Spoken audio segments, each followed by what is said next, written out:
तो आज हसनपुर जाके फाइनली हसनपुर रोड जंक्शन बन गया।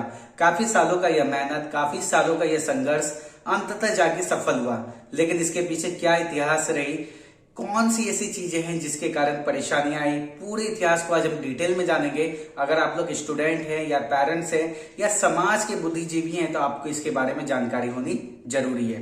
तो हम आजादी के जस्ट बाद की बात करें 1951 की, चूंकि बिहार का हमेशा से देश की आजादी में काफी महत्वपूर्ण भूमिका रही है और उसमें भी बिहार में बात करें तो मिथिलांचल की काफी ज्यादा विशेषताएं रही हैं या मिथिलांचल के बारे में समय समय पर बात होती आई है।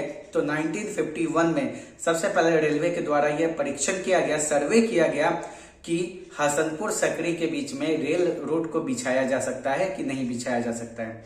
तो 1953 में रेलवे बोर्ड ने यह जाकर कह दिया कि भाई यह संभव नहीं है, क्योंकि हसनपुर से सकरी के बीच में काफी बाढ़ग्रस्त इलाके हैं और इस रूट पे रेलवे लाइन को बिछाना लगभग असंभव है। तो रेलवे बोर्ड ने इस बात से इनकार कर दिया। बात आती है 1972 की, 1972 की, जब हमारे ललित नारायण मिश्रा जी रेलवे के तत्कालीन रूप से रेलवे मंत्री बने। तो उन्होंने इस रूट पे फिर से सर्वेक्षण कराया और यह जाकर पाया गया कि इस रूट पर रेलवे लाइन को बिछाया जा सकता है।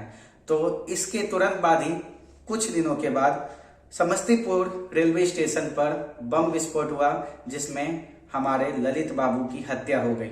उसके बाद फिर से ये जो हमारा प्रोजेक्ट है, ये योजना है, धीमी पड़ गई। इस पे किसी ने ध्यान नहीं दिया। 1997 ईस्वी की बात हुई, 72 के बाद 1972 से 97 तक एक तरीके से समझिए इस कार्य पर कोई भी ध्यान नहीं दिया गया। 1997 में स्वर्गीय रामविलास पासवान जी रेल मंत्री बनते हैं। उन्होंने इस रूट का जायजा लिया, सर्वेक्षण करवाया और उन्होंने मिथिलांचल की भूमिका को समझते हुए और मिथिलांचल का बिहार और देश के विकास में क्या भूमिका है इसको समझते हुए उन्होंने इस रूट का शिलान्यास किया और अपने कार्यकाल में उन्होंने इस रूट के लिए फंड पारित किया। रामविलास पासवान जैसे ही रेलवे मंत्री से हटे, फिर से यह परियोजना धीमी पड़ गई। अब यह बात थी कि बिहार का कोई आदमी, बिहार के कोई बड़े नेता रेल मंत्री बनेंगे तो वो जरूर इस पे ध्यान देंगे।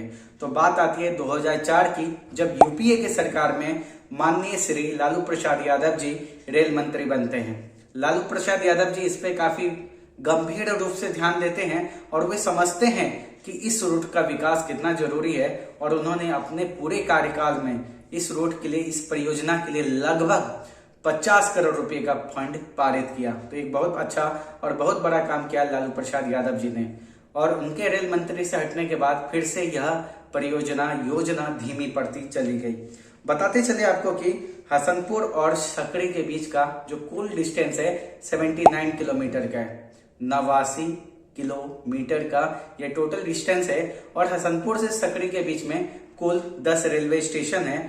बात करें हसनपुर, बिथान, कोराही, विरोल, कुशेश्वर स्थान, हरनगर, नेडली, बेनीपुर, जगदीशपुर और सकरी। तो इस रेल परियोजना को 2 भागों में विभाजित किया गया।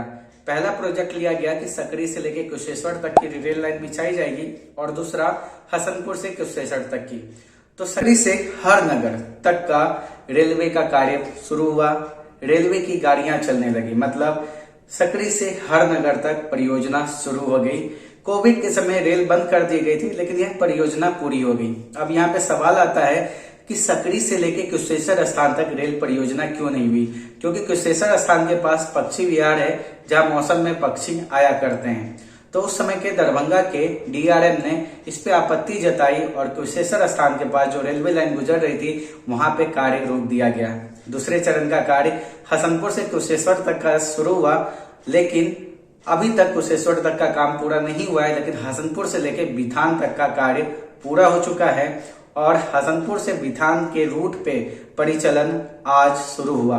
आज 28 मार्च 2023 को निरीक्षण हुआ और यह पारित कर दिया गया कि हसनपुर से लेकर बिथान तक की लाइन बेस्ट है, इस पे ट्रेन चलाया जा सकता है, किसी प्रकार की कोई दुविधा नहीं है। निरीक्षण के बाद हसनपुर रोड को हसनपुर रोड जंक्शन बना दिया गया, जो कि हसनपुर वासियों के लिए काफी गौरव की बात है। उम्मीद करते हैं कि सरकार इस योजना पर ध्यान देगी और जल्द से जल्द बाकी बचे हुए कार्य को पूरा कर लिया जाएगा, ताकि मिथिलांचल के विकास में और हमारे क्षेत्र के विकास में काफी बड़ी भूमिका सरकार निभाएगी।